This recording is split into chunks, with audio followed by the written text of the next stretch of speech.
Hello, today our topic is Sonnet to Science is a poem written by Edgar Allan.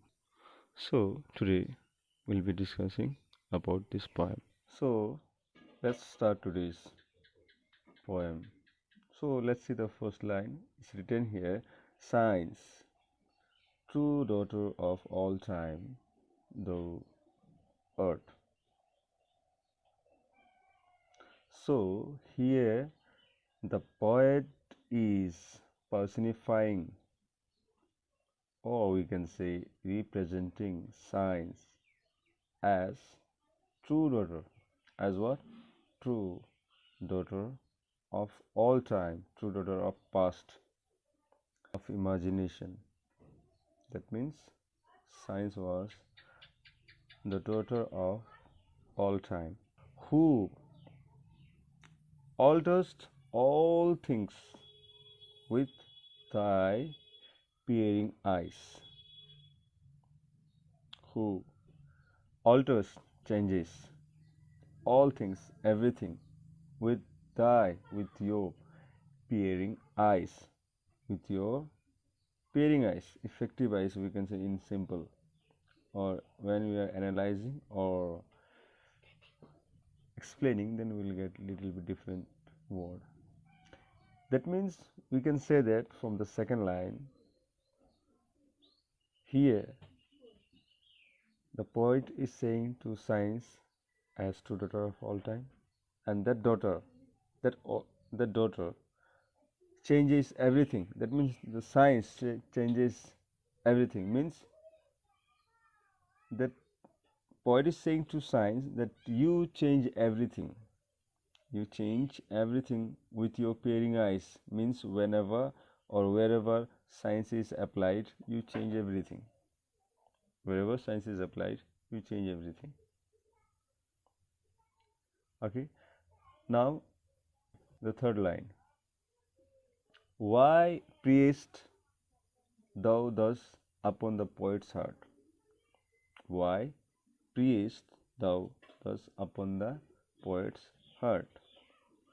That means the poet is saying that why you seize, priest means why you seize or devour or hunt poet's heart. Or in simple we can say that the poet is saying to science that science, why do you hunt poet's heart? Whatever poet wants to do, what does a poet want to do? He or she wants to create imagination only. Yes or no? So the poet is saying to science that why you science, why you seize, devour or hunt poet's heart. Means whatever the poet wants to do, you don't let him do. You don't let him do, and making him sad. Why? The poet saying. Okay. Move to the fourth line. So in the fourth line we can see here that vulture whose wings are dull realities.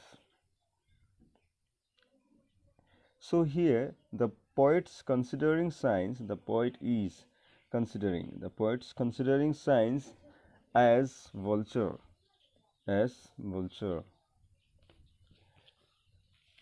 Here the poets what considering science as vulture, and saying that you vulture have wings, you vulture have wings which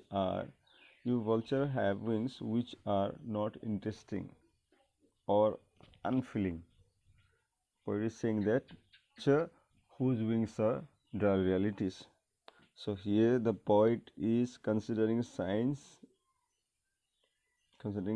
as vulture and saying that you have wings and these wings are very dull, not interesting, unfeeling.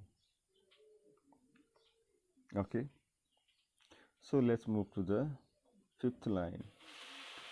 the fifth line, we can see here, how should he love, how should he love thee, or how deem thee wise. So, how should he love thee? That means he means who? That means the poet is saying that how should he? That means he means what? Poet. How? That means how the poet will love you. How the poet will love you.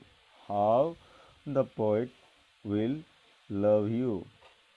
And how he will consider you that you are wise, you know everything. How he'll how will he consider you that you are wise? The signs you are wise, you know everything. Okay, so let's move to the next line. Who does not leave him in his wandering? Yes or no? The sixth line here, the poet says that who will allow him wandering, means roaming. Who will allow him? We know that here the poet collects imagination, collects imagination, and science is an obstacle, hindrance, or barrier here. So, who does not leave him in his wandering? And the poet is saying to science that you, science, you never let me do my creation, my imagination. You bring hindrance, barrier, obstacle, says by the poet. So, moving to the next line, that is to seek for treasure in the jeweled skies. Seek for treasure in the jeweled skies. Here, the poet is saying, or we get here that the poet wants wandering, he wants to wander, to seek, that means to make own, to seek, according to this poem, to make own, to make own the treasure, to make own the treasure, to make own the treasure in the jewel skies, means whatever the stars, the moon, whatever we have in the sky. According to the poet, all these things, stars, moon, is one kind of treasures for him, for him. Why treasures for him? Because with these things, in the name of these things, or we can say that every poet creates imagination with these things only, in the name of these things only, in the name of these things, whether stars, moon, sun, whatever we have in the world. And according to the poet, the stars and the moon, all these are treasure to him, since what he imagines or create poems with those. But what happens? But what happens here?